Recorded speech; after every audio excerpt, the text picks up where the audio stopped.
ಅಭಿ ಅಭಿ ಒಂದು ನಿಮಿಷ ಬನ್ನಿ ಇಲ್ಲಿ. ಏನಾಯ್ತು ಚಿಕ್ಕಪ್ಪ? ಅಭಿ ಅದು ಅಣ್ಣ ಅದಕ್ಕೆ ಮೈಸೂರಿಗೆ ಇಬ್ಬರೇ ಹೋಗಿದ್ದಾರೆ, ಸಮರ್ನ ಕರ್ಕೊಂಡು ಹೋಗಿಲ್ಲ. ಅದಕ್ಕೆ ಈಗ ತಾನು ಡ್ರೈವಿಂಗ್ ಕಲ್ತಿರೋದು. ನನಗೆ ಯಾಕೋ ಆತಂಕ ಆಗ್ತಿದೆಯಪ್ಪ. ಆತಂಕ ಯಾಕೆ ಚಿಕ್ಕಪ್ಪ? ಅಮ್ಮ ಹೊಸದಾಗಿ ಡ್ರೈವಿಂಗ್ ಕಲ್ತಿರ್ಬೋದು, ಆದರೆ ಪರ್ಫೆಕ್ಟಾಗಿ ಡ್ರೈವ್ ಮಾಡ್ತಾರೆ, ನೀವು ಚಿಂತೆ ಮಾಡಬೇಡಿ. ಅದು ಹಾಗಲ್ಲ ಅಭಿ, ನನಗೆ ನಿನ್ನೆ ರಾತ್ರಿ ಒಂದು ಭಯಂಕರವಾದ ಕನಸು ಬಿತ್ತು.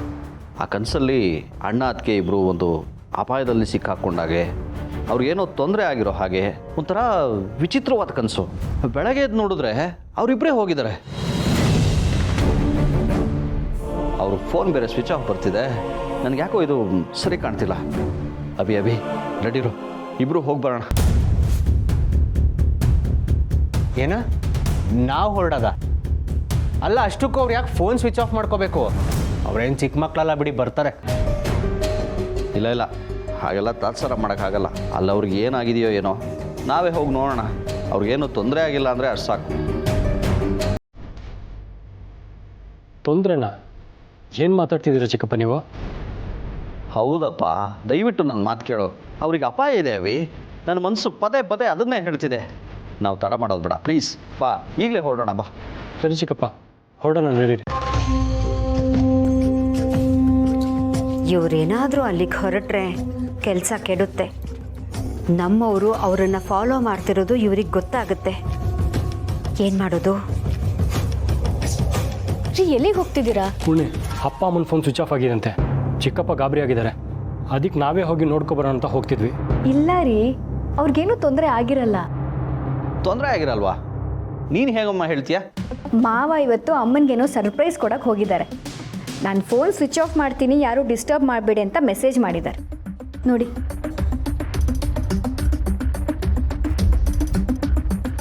ಓ, ಇದಾ ವಿಷಯ. ಚಿಕ್ಕಪ್ಪ, ಅವ್ರಿಗೆ ಯಾವ ತೊಂದರೆನೂ ಆಗಿಲ್ಲ. ನೀವು ಸುಮ್ಮನೆ ಗಾಬರಿ ಆಗಿದ್ದೀರಾ. ಅವ್ರು ಖುಷಿಯಾಗಿದ್ದಾರೆ. ಫೋನ್ ಮಾಡಿದ್ರೆ ಡಿಸ್ಟರ್ಬ್ ಆಗತ್ತೆ ಅಂದ್ಕೊಂಡಿರೋರು ನಾವೇನಾದರೂ ಹೋದರೆ ಹೊಡೆದೋಡಿಸ್ತಾರಷ್ಟೇ.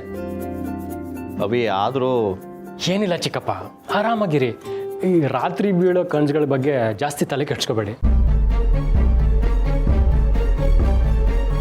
ಈ ಬೀಳೋ ಕನಸುಗಳೆಲ್ಲ ನಿಜ ಆಗಲ್ಲ.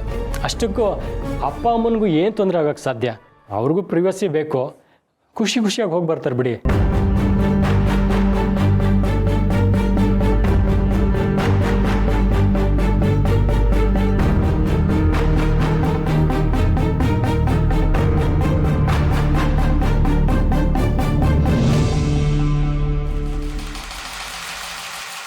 ನಿಮಗೆ ಕನಸೆಲ್ಲ ಬೀಳ್ತಾ ಇದ್ದಿದ್ದು ಮೊದಲು.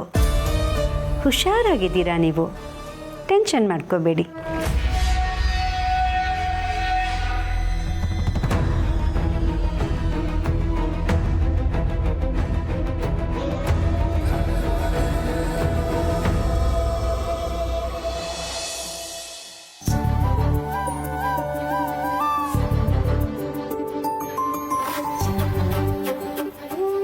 ತುಳಸಿಯವರೇ, ಹೈವೇಲೇ ಹೋಗ್ತಿರೋದು ಬೇಡ.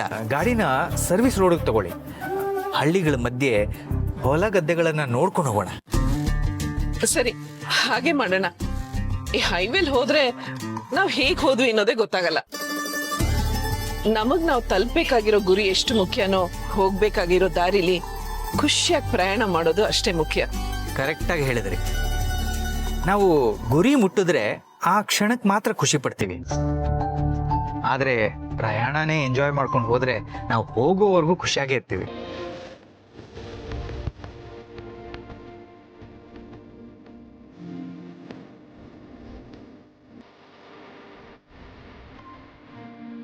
ಮಾಧವರೇ, ಈಗ ಎಡಕ್ ಹೋಗ್ಬೇಕಾ ಇಲ್ಲ ಬಲಕ್ ಹೋಗ್ಬೇಕಾ? ಓ, ಎರಡು ರಸ್ತೆ ಬಂತ. ಎಲ್ಲಿ ಹೋಗ್ಬೇಕು ನನಗೆ ಗೊತ್ತಿಲ್ವಲ್ಲ ತುಳಸಿಯವರೇ. ಏನು ಗೊತ್ತಿಲ್ವಾ? ಮೈಸೂರ್ಗೆ ಹೇಗೆ ಹೋಗ್ಬೇಕು ಅನ್ನೋದು ಗೊತ್ತಿಲ್ವಾ ನಿಮ್ಗೆ? ಅಲ್ಲ, ಮೈಸೂರಿಗೆ ಹೇಗೆ ಹೋಗ್ಬೇಕು ಅನ್ನೋದು ನನಗೆ ಗೊತ್ತು, ಆದ್ರೆ ಎಲ್ಲಿಗೆ ಹೋಗ್ಬೇಕು ಅನ್ನೋದು ನನಗೆ ಗೊತ್ತಿಲ್ವಲ್ಲ. ಅಂದ್ರೆ ಅಂದ್ರೆ ನಾವೀಗ ಮೈಸೂರಿಗೆ ಹೋಗ್ತಿಲ್ಲ. ಬೇರೆ ಎಲ್ಲಿ ಹೋಗ್ತಾ ಇದೀವಿ? ಅದ್ಯಾವುದು ನನಗೆ ಕೇಳ್ಬೇಡಿ, ನನಗೆ ಗೊತ್ತಿಲ್ಲ. ಒಂದು ಕೆಲಸ ಮಾಡೋಣ, ಈಗ ರಾಜ ಬಿದ್ದರೆ ಎಡ್ಕೋಣ, ರಾಣಿ ಬಿದ್ದರೆ ಬಲ್ಕೋಣ. ಓಕೆ? ಹಾ, ನೋಡಿದ್ರ ರಾಣಿಯವರ ಆಜ್ಞೆ ಆಗಿದೆ, ಬಲಕ್ಕೆ ತಿರುಗಿಸಿ.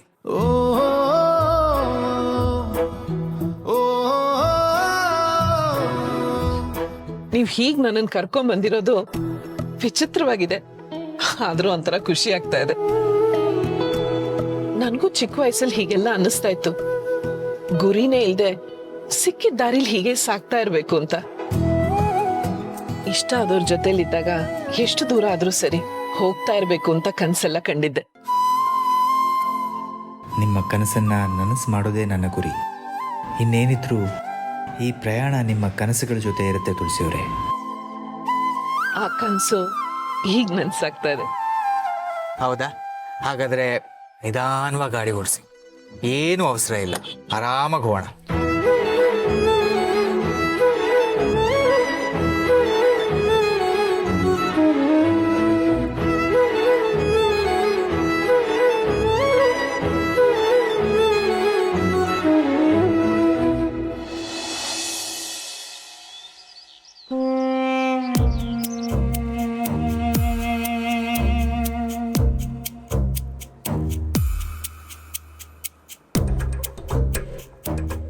ಮಾವ ಏನಾಯ್ತು? ಡಾಕ್ಯುಮೆಂಟ್ಸ್ನೆಲ್ಲ ಸರಿ ಮಾಡಕ್ಕೆ ಕೊಟ್ರಾ? ನಾವು ಮಾಡಿರೋ ತಪ್ಪನ್ನ ತಿದ್ಕೊಳ್ಬೇಕು. ತಾತಂಗೆ ಪೆನ್ಷನ್ ಬರೋ ವ್ಯವಸ್ಥೆ ಮಾಡಬೇಕು. ಅದಕ್ಕೆಲ್ಲ ನಾನು ವ್ಯವಸ್ಥೆ ಮಾಡ್ತೀನಿ. ನೀನು ಯಾವುದಕ್ಕೂ ತಲೆ ಕೆಡಿಸ್ಕೊಬೇಡ, ಆರಾಮಾಗಿಲ್ಲ. ಯೋಚನೆ ಮಾಡಬಾರ್ದಾ? ಏನು ಹೇಳ್ತಿದ್ದೀರಾ ಮಾವ?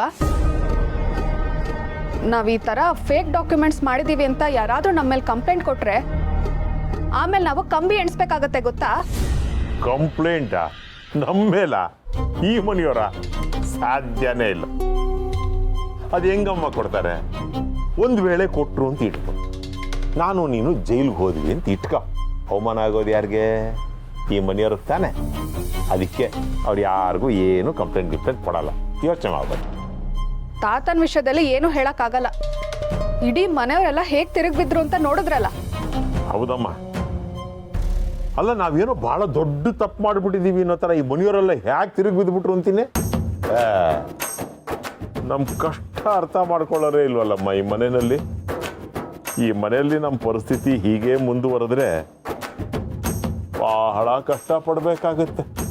ಖರ್ಚಿಗೆ ₹1 ಕಾಸಿಲ್ವಲ್ಲಮ್ಮ. ಹಿಂದೆ ಕಳೆದಿರೋ ದಿನಗಳನ್ನೆಲ್ಲ ನೆನಪು ಮಾಡ್ಕೊ. ಬಿಸಿಲು ಮಳೆ ಅಂದೆ ಬೀದಿ ಬೀದಿನಲ್ಲಿ ಬೆಲೋನೋ ಬೆಲೋನೋ ಅಂತ ಮಾರಬೇಕಾಗತ್ತೆ. ಯೋಚನೆ ಮಾಡಮ್ಮ. ಅದಕ್ಕೆ ನೋಡು ಸೊಸೆ ಬುದ್ಧು, ಈಗ ನಿನಗೆ ಶಾರ್ವರಿನೂ ದೀಪಿಕಾನು ತುಂಬ ಹತ್ರ ಆಗಿದಾರಲ್ಲ, ಅವ್ರ ಸ್ವಲ್ಪ ದುಡ್ಡು ಕೇಳು ಖರ್ಚಿಗೆ. ಸಾಧ್ಯನೇ ಇಲ್ಲ ಮಾವ. ನಾನಿನ್ಮೇಲೆ ಇಂಥ ಕೆಲಸಗಳನ್ನೆಲ್ಲ ಮಾಡಲ್ಲ. ನಾನು ಪೂರ್ತಿಯಾಗಿ ಬದಲಾಗಿದ್ದೀನಿ. ಅಮ್ಮಂಗೆ ತಾತಂಗೆ ಈ ವಿಷಯ ಏನಾದರೂ ಗೊತ್ತಾದರೆ ನನ್ನ ಸಾಯಿಸೇ ಬಿಡ್ತಾರೆ.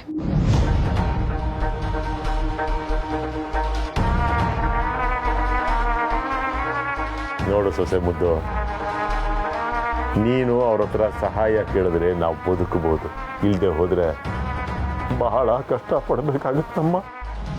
ಏನಾದರೂ ಆಗಲಿ ಮಾವ, ನಾನಂತೂ ಇನ್ಮೇಲೆ ತಾತಂಗೆ ಅಮ್ಮಂಗೆ ಬೇಜಾರು ಮಾಡಲ್ಲ. ನಾನೆಲ್ಲಮ್ಮ ಹೇಳಿದೆ ಅವ್ರಿಗೆ ಬೇಜಾರು ಮಾಡು ಅಂತ? ನಾನು ಹೇಳಿದ್ನಾ? ಬೇಜಾರು ಮಾಡಬೇಡಮ್ಮ, ಸಹಾಯ ಅಂತ ಕೇಳು, ಒಂದಷ್ಟು ದುಡ್ಡನ್ನ ಸಾಲ ಅಂತ ಇಸ್ಕೋ, ನಾವು ಆಮೇಲೆ ತಿಂಗಳಿಗೆ ಒಂದು ₹1,000 ತೀರಿಸ್ಕೊಂಡು ಹೋಗೋಣ. ಏನಂತೀಯ? ತಾತಂಗೆ ಇದೆಲ್ಲ ಇಷ್ಟ ಆಗಲ್ಲ.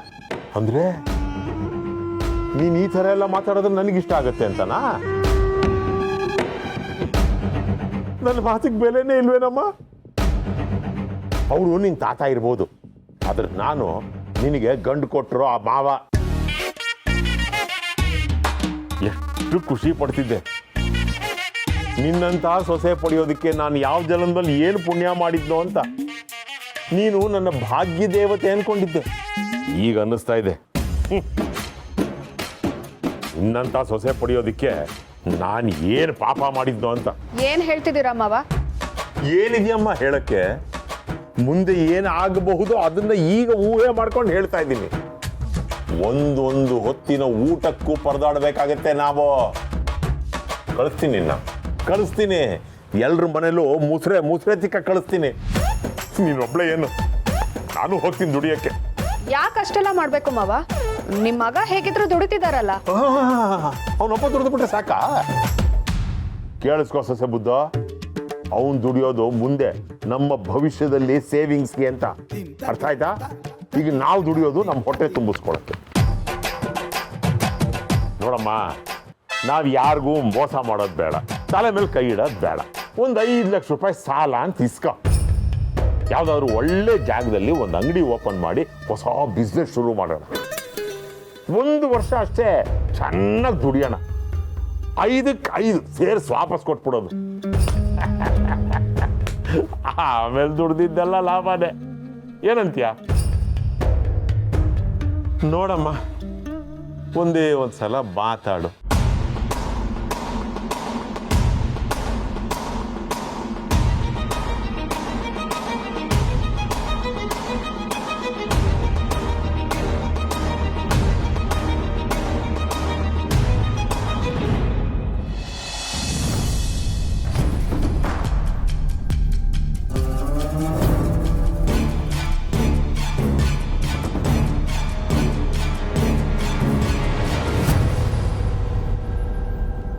ಶಾರ್ವರಿ, ಏನ್ರಿ? ನಿಜ ಹೇಳು, ಆಗಲೇ ಫೋನಲ್ಲಿ ಯಾರ ಜೊತೆ ಮಾತಾಡ್ತಿದ್ದೆ? ಅದಕ್ಕೆ ಅಣ್ಣಂದು ಫೋನ್ ಯಾಕೆ ಸ್ವಿಚ್ ಆಫ್ ಬರ್ತಿದೆ? ಮತ್ತೆ ನಮ್ಮ ಅಣ್ಣ ಅದಕ್ಕೆ ಟಾರ್ಗೆಟ್ ಮಾಡ್ತಾ ಇದೆಯಾ? ಅವ್ರಿಗೇನಾದರೂ ಆದರೆ ನಿನ್ನ ಕೊಂದೇ ಬಿಡ್ತೀನಿ.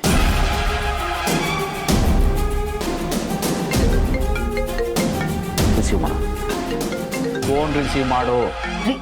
ನನ್ನ ಮಾತು ಕೇಳಿ. ರಿಸೀವ್ ಮಾಡಿ ಲೌಡ್ ಸ್ಪೀಕರ್ ಆನ್ ಮಾಡು.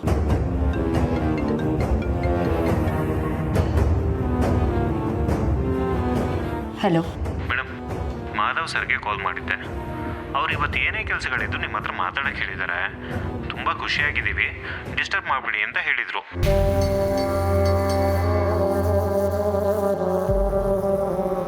ಸರಿ, ಆಫೀಸ್ ಕೆಲಸಗಳು ಏನೇ ಇದ್ದರೂ ನನಗೆ ಕಾಲ್ ಮಾಡಿ.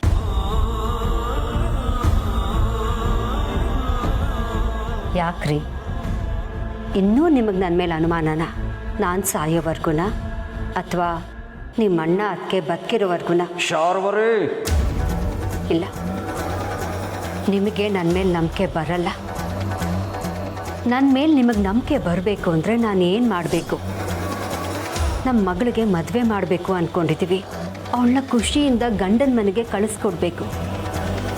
ಮನೆಯಲ್ಲಿ ಮದುವೆ ಸಂಭ್ರಮ ಇರಬೇಕು.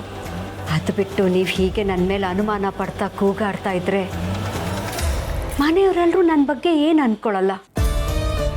ನಿಮಗಿರೋ ಅನುಮಾನ ದೂರ ಮಾಡಬೇಕು ಅಂದರೆ ನಿಮ್ಮ ಎದುರಿಗೆ ನನ್ನ ಪ್ರಾಣ ಬಿಡಬೇಕು.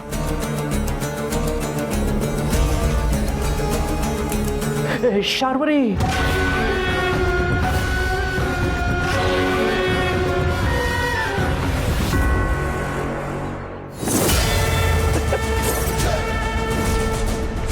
ಇಂಥ ನಾಟಕಗಳು ನಾವು ಬೇಜಾನ್ ನೋಡ್ಬಿಟ್ಟಿದ್ದೀವಿ. ಕಂಡೋರ್ ಪ್ರಾಣ ತೆಗಿಯೋರಿಗೆ ತಮ್ಮ ಪ್ರಾಣನ ತಾವೇ ತೆಕ್ಕೊಳ್ಳೋ ಅಷ್ಟು ಧೈರ್ಯ ಇರೋದಿಲ್ಲ.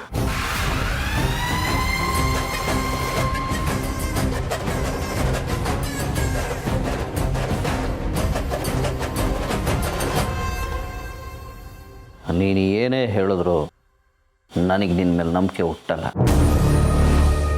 ಅಣ್ಣ ಅದಕ್ಕೆ ಅಂದರೆ ನನಗೆ ಜೀವ. ಅಪ್ಪಿ ತಪ್ಪಿ ಏನಾದರೂ ನಿನ್ನಿಂದ ಅವರಿಗೆ ಸಣ್ಣ ತೊಂದರೆ ಆದರೂ ಇದೇ ಚಾಕುನಲ್ಲಿ ನಿನ್ನ ಜೀವ ತೆಗಿತೀನಿ.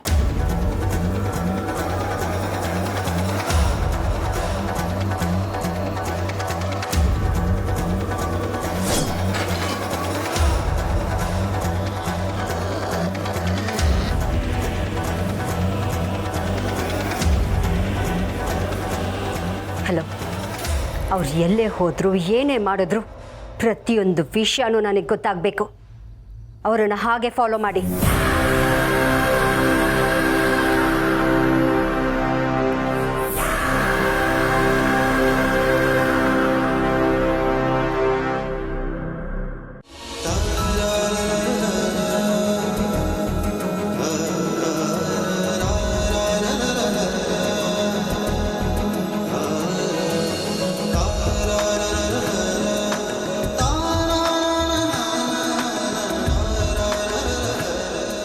ಎಲ್ಲಿದ್ದೇವೆ ನಾವು ಕೂತ್ರೆ? ಅರೆ ನಾವಿನ್ನೂ 5 ಕಿಲೋಮೀಟರ್ ಬಂದಿರೋದು. ನೀವೇ ಹೇಳಿದ್ರಲ್ಲ ಮಾಧವ್ ಅವರೇ, ನಿಧಾನ ಓಡಿಸಿ ಅಂತ. ಅದಕ್ಕೆ ನಿಧಾನ ಓಡಿಸ್ತಾ ಇದ್ದೀನಿ. ಒಂದ್ ಕೆಲಸ ಮಾಡಿ, ಗಾಡಿ ನಿಲ್ಸಿ, ಇಬ್ರು ತಳ್ಕೊಂಡು ಹೋಗೋಣ. ತಳ್ಕೊಂಡು ಹೋಗೋದಾ? ಇನ್ನೇನ್ ಮತ್ತೆ, ನಿಧಾನವಾಗಿ ಓಡಿಸಿ ಅಂದ್ರೆ ಇಷ್ಟು ನಿಧಾನವಾಗಿ ಓಡಿಸೋದು? ಸ್ವಲ್ಪ ಸ್ಪೀಡಾಗಿ ಓಡಿಸಿ. ಸ್ಪೀಡಾಗ? ಸರಿ.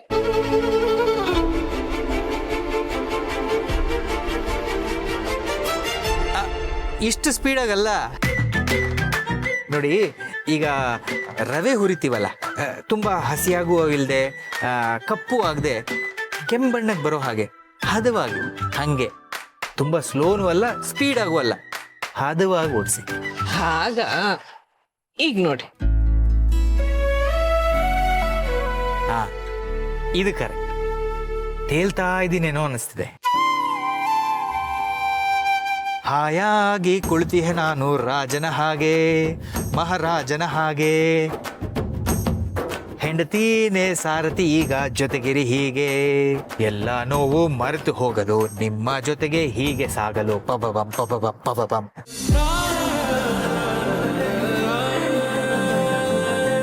ಮಾಧವ್ ಅವರೇ, ಎಳ್ನೀರು ಕುಡಿಯೋಣವಾ?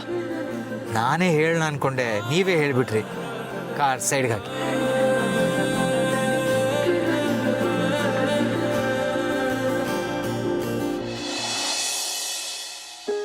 ಯಾವ ಕಡೆಗೆ? ಲೊಕೇಶನ್ ಕಳಿಸಿ. ಯಾಕೆ ಇವತ್ತು ಕಾಲೇಜ್ ಇಲ್ವಾ? ಅದೆಲ್ಲ ನಿನಗೆ ಯಾಕೆ? ನಾನು ಎಲ್ಲಿಗೆ ಕರ್ಕೊಂಡು ಹೋಗು ಅಂತ ಹೇಳ್ತೀನೋ ಅಲ್ಲಿಗೆ ಕರ್ಕೊಂಡು ಹೋಗೋದು ಅಷ್ಟೇ ನಿನ್ನ ಕೆಲಸ.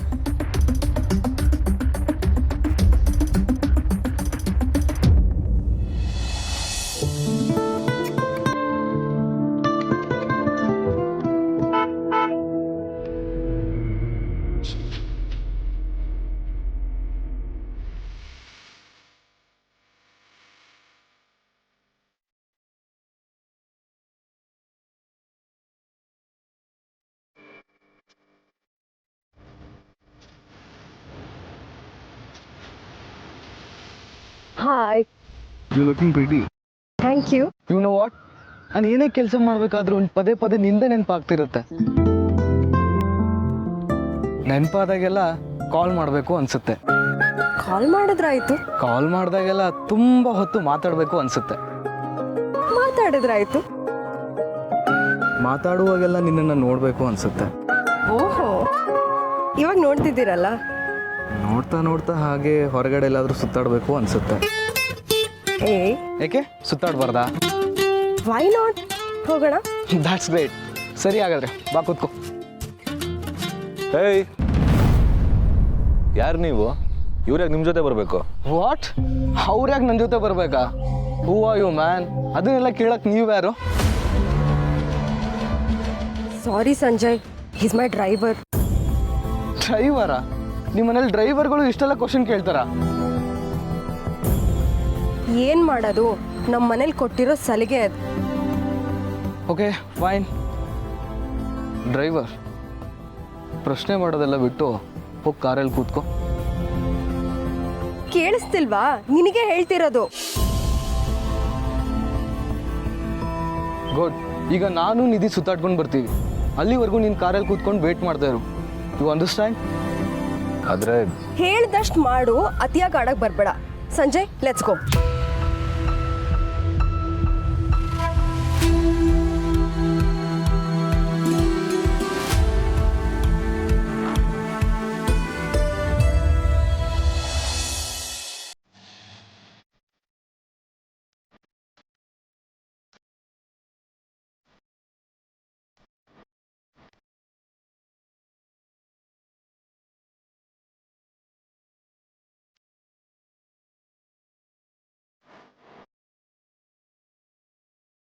ಎರಡು ಎಳ್ನೀರು ಕೊಡಪ್ಪ.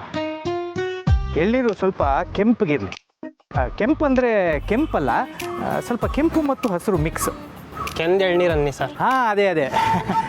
ಒಳಗಡೆ ಕಾಯಿ ಗಟ್ಟಿಯಾಗಿರಬಾರ್ದು, ತೆಳುವಾಗಿ ಗಂಜಿ ಇರಲಿ. ಹಾಂ, ನೀರು ಜಾಸ್ತಿ ಇರಬೇಕು. ಆಮೇಲೆ ನೀರು ತುಂಬ ಸಿಹಿಯಾಗಿರಬೇಕು. ಹಾಂ, ಸಕ್ಕರೆ ಹಾಕ್ಕೊಳ್ಳ ಸರ್? ಏನೇ ಹಾಗೆ ಹೇಳ್ತೀಯ? ಕಸ್ಟಮರ್ಗೆ ಏನು ಬೇಕೋ ಹಾಗೆ ತಾನೇ ಕೊಡಬೇಕು. ಕಸ್ಟಮರ್ ಸ್ಯಾಟಿಸ್ಫ್ಯಾಕ್ಷನ್ ತಾನೇ ಬಿಸ್ನೆಸ್ಸಲ್ಲಿ ಮುಖ್ಯ. ಮಾಧವ್ ಅವರೇ, ನೀವು ಬಿಸ್ನೆಸ್ ಪಾಯಿಂಟಲ್ಲಿ ಹೇಳಿದ್ರೆ ಅರ್ಥ ಆಗಲ್ಲ. ನಾನು ಎಳ್ನೀರು ಹೇಗೆ ಬೇಕು ಅಂತ ಎಕ್ಸ್ಪ್ಲೇನ್ ಮಾಡ್ತಾ ಇದ್ದೀನಿ. ಸ್ವಾಮಿ, ನೀವು ಕೇಳಿರೋ ಎಳ್ನೀರು ಇಲ್ಲಿ ಸಿಗಲ್ಲ. ಬಣ್ಣ, ರುಚಿ, ಶಕ್ತಿ, ದಪ್ಪ ಅನ್ನೋದಾದರೆ ನಿಮಗೆ ಬೇಕಾಗಿರೋ ಎಳ್ನೀರು ನೀವೇ ಬೆಳ್ಕೊಳ್ಳಿ. ನೋಡು ದಿಸ್ ಇಸ್ ಟೂ ಮಚ್. ಗೊತ್ತೈತೆ ಬಿಡಿ, 2 ಎಳ್ನೀರನ್ನ ಮಚ್ಚಲ್ಲಿ ಕೆತ್ಕೊಡ್ಬೇಕು ಅಷ್ಟೇ ತಾನೇ ಮೊದಲೇ ಹೇಳೋದಲ್ವಾ.